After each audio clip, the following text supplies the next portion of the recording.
Hello everybody and welcome to the channel. In today's video or in this video, I will be sharing with you some great news.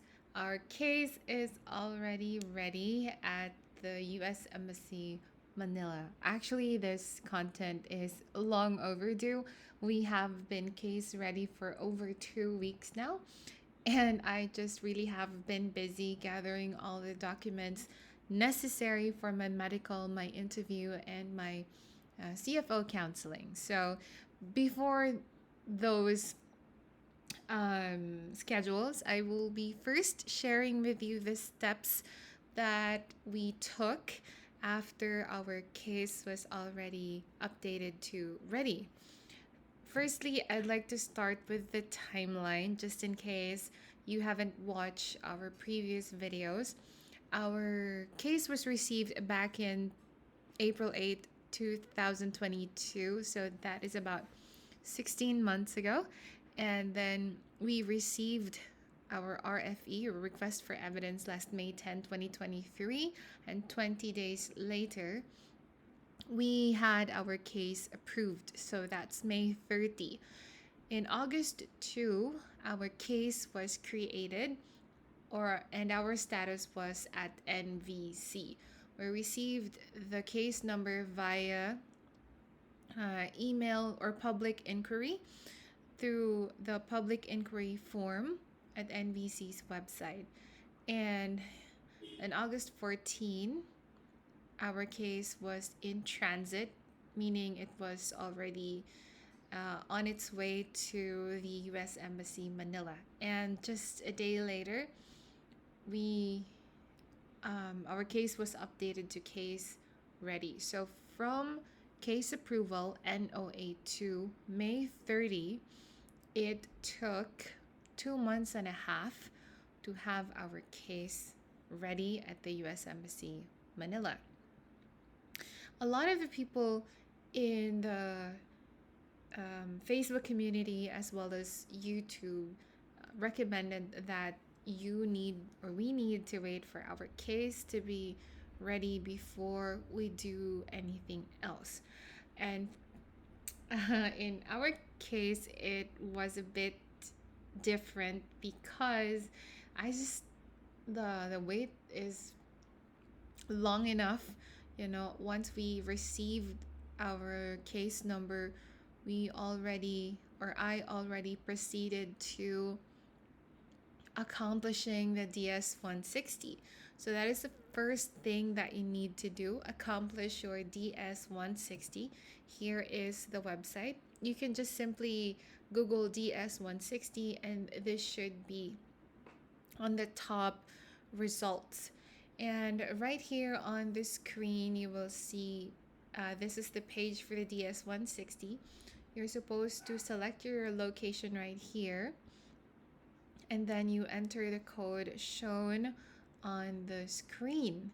Now, this is when you start an application. So here is the start the application button.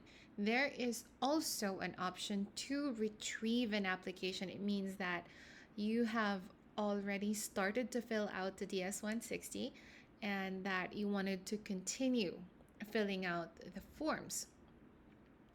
It is very important to keep a record of your application ID because the system it's quite a bit of work, this DS-160. There are a lot of items to fill or boxes to fill. So you need to save your application ID, write it down or take a picture of it, and as well as save your application frequently as the site experiences a lot of downtime.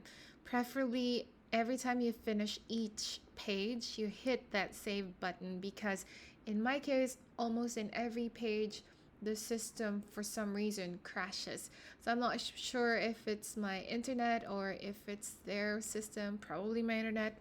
I don't know, but it's very helpful if you could just save your application ID because you will be able to retrieve that and you will not need to start from the very beginning.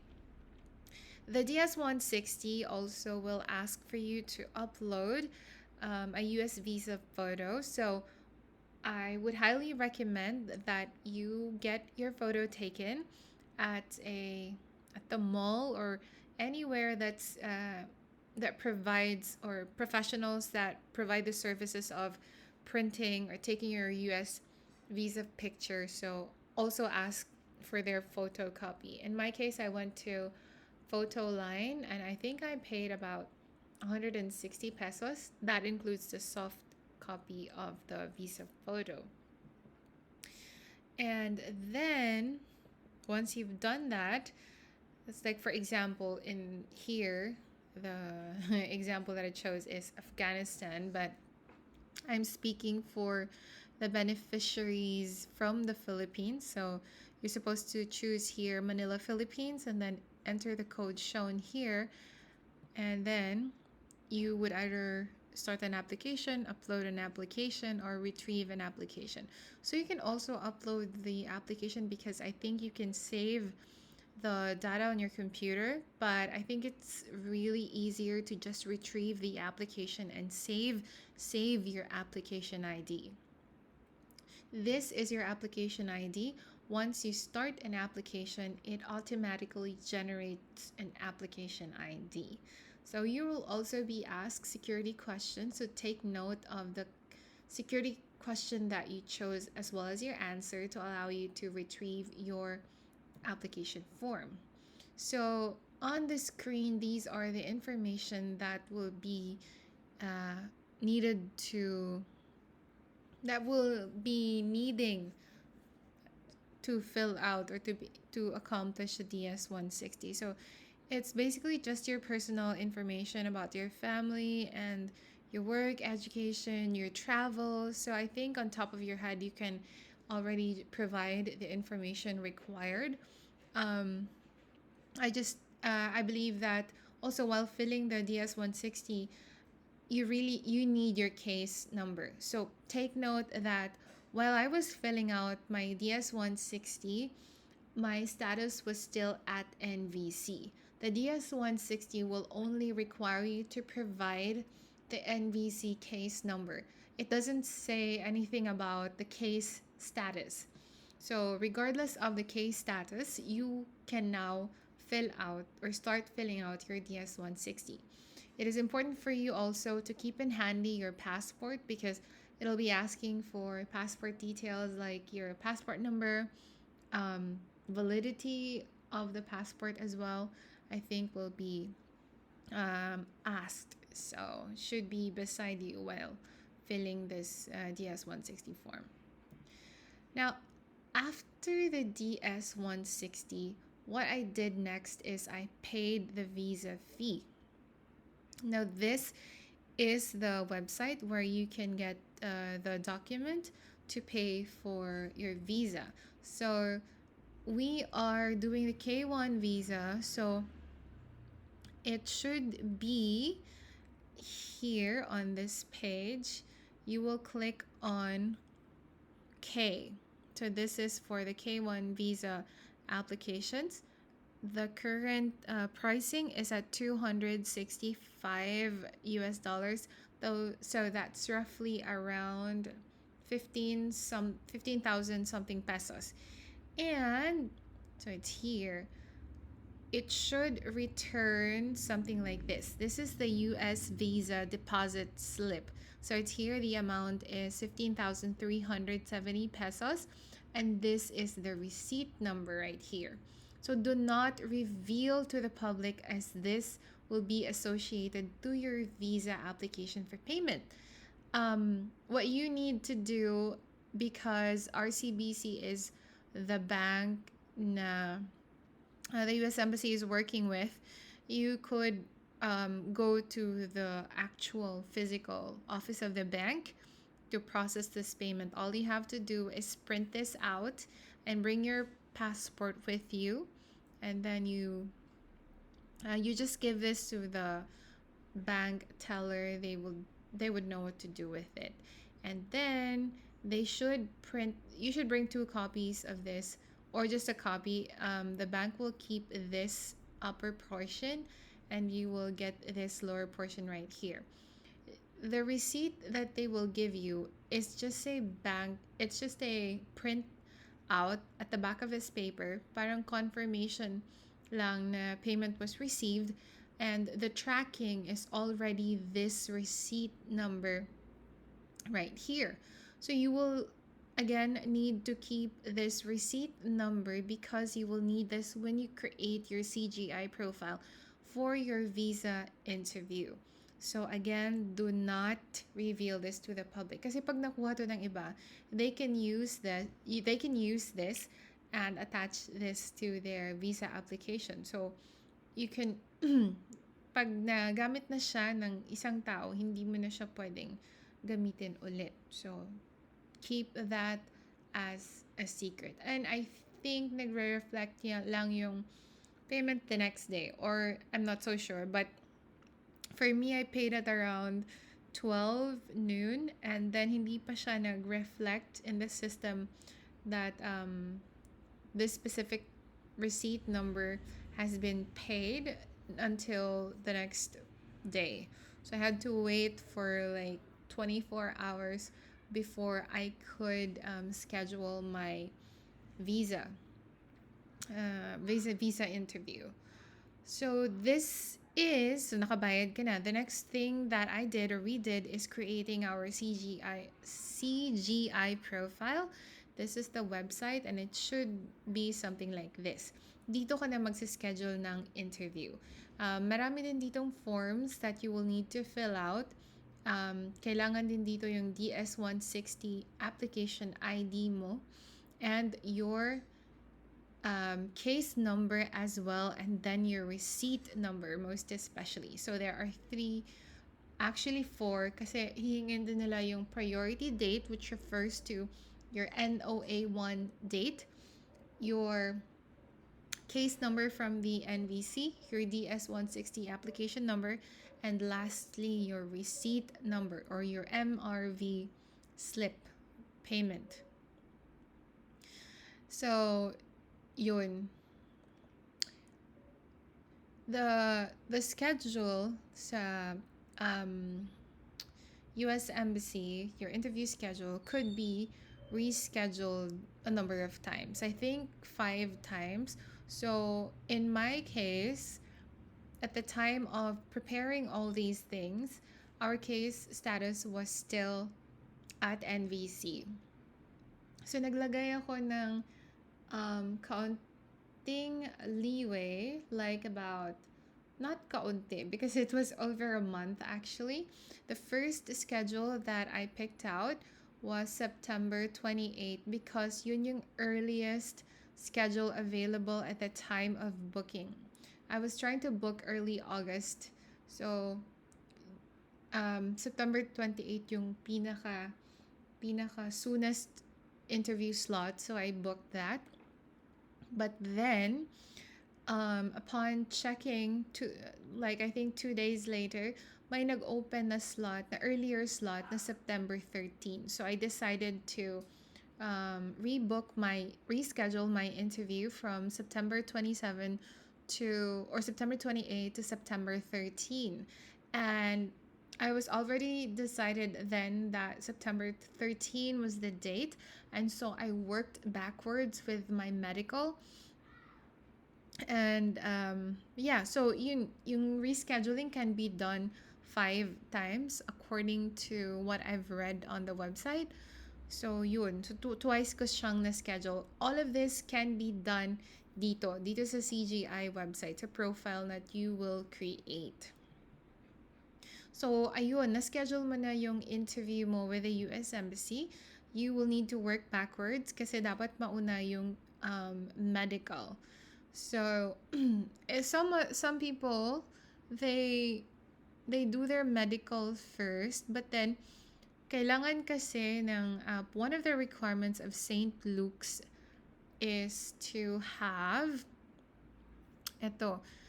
visa interview appointment letter. So you will need to have a confirmed appointment with the US Embassy para ma-entertain kanila. But I've also seen some people na even though they don't have an interview appointment letter or a confirmed interview yet, they are able to push through with their medical exam because they signed a waiver na even though they haven't had a confirmed interview, may medical sila, because this medical is only valid for 6 months, I believe. And pag hindi ka nakakuha ng interview within 6 months from the results of your medical, you will have to do it again. So, and pay the fee of the medical exam. So, ayun, nag-schedule ako ng September 7 and September 8. 2 days kasi yung medical. September 7 yung mga physical exam, IGRA, something, your blood, they're gonna draw blood from you to test whatever, and then the following day, if you pass the initial test, you will proceed to immunization. So, vaccines. And dito, nakalagay DS260. But for K1, kailangan natin ng DS160. And they're only asking for the confirmation page. Kasi 3 pages yun. Yung first page lang na may barcode at picture yung kailangan nila. So, after registering at the SLEC website and scheduling your appointment, you should receive payment instructions in your email. And it should look like this. So, ang kailangan lang gawin is i-print yung email ng St. Luke's, yung payment instructions, and bring this to Security Bank. The amount to be paid is 18,540 pesos per applicant. So, yun yung binayaran ko. Kagaya lang din sa RCBC for the US Embassy interview visa application. Dinala ko lang din tong slip at nag-proceed sa teller. They already know what to do. Sir, wala ka nang kailangang i-fill out na deposit slip or whatnot. Just bring this payment instructions to the teller. And St. Luke's, yung email ni St. Luke's, yung payment instructions also come with attachments. So it comes with a US process flow. Meron itong process, a flow chart that describes the process of the medical from the time that you're scheduling it up until you claiming the results. And then also this one, pag punta mo doon sa Security Bank, you give it to the teller along with your payment, and then they will give you something like this. So this is the deposit slip, and this is the transaction slip that we will bring during our scheduled medical exam at St. Luke's Extension Clinic. So finally, make sure na i-calendar mo all these schedules because nakakaloka siya. And especially if you're not from Manila, all of these things are happening in Manila. You have to schedule flights to go to Manila, book your Airbnbs or hotels. So kailangan talaga yung calendar management mo dito is on point to make sure to calendar all these schedules para hindi malate. And prepare your requirements accordingly as described on the official website. Yung official websites at saka yung emails naman, nagdedetalye kung ano yung mga kailangang dalhin during the medical exam, during the interview. So, prior to following the list that we found sa mga fellow applicants natin, kailangan talagang unahin nating i-check yung details on the official websites. Kasi this process can be really tiring, frustrating, confusing, lahat na. So, let's be guided using the information found on the official websites para iwas confusion na din. And keep yourself healthy while waiting for the D-days. D-days talaga kasi ang daming days that, again, we need to calendar. And lastly, just relax, be patient, and remain composed. Graced under pressure, kumbaga. Actually, to be honest, I am relaxed, but I think deep down, parang hindi ako relaxed kasi I haven't been sleeping well since the case ready. Because I'm not sure, but yeah, I'm trying to keep myself healthy. I'm having my daily dose of vitamin C, trying to hydrate myself. Just sana wala lang nothing wrong with my medical, so I can proceed with the rest of my schedules. Yung interview, yung CFO na schedule ko na rin. And to be honest, I also already booked a ticket to the US. So we are claiming that this is going to be given to us. But then, we are surrendering everything to the supreme being. So siya na bahala. Nag-arrange lang kami dito, but if it's not his will, okay lang din. We can always reschedule. So, yun. And there's nothing left to do for us but to pray. Yun naman talaga. Pray ng pray. Kasi if it's for you, it's gonna be really for you, and he'll make ways. So we don't set the pace. It is God's plan, God's path, and God's timing. It's a quote by Tim Hiller. Thank you so much, guys, for watching this video. I hope that you learned a little something about this. I think one thing to note, we did our scheduling even before our case was ready at the US Embassy Manila. So that's up to you to take the risk if you want to do that as well. But so far, everything is on schedule and wala naman kaming hiccups along the way. I've checked my profile sa CGI. Okay naman, confirmed yung appointment ko along with St. Luke's. So, I really don't think there's an issue.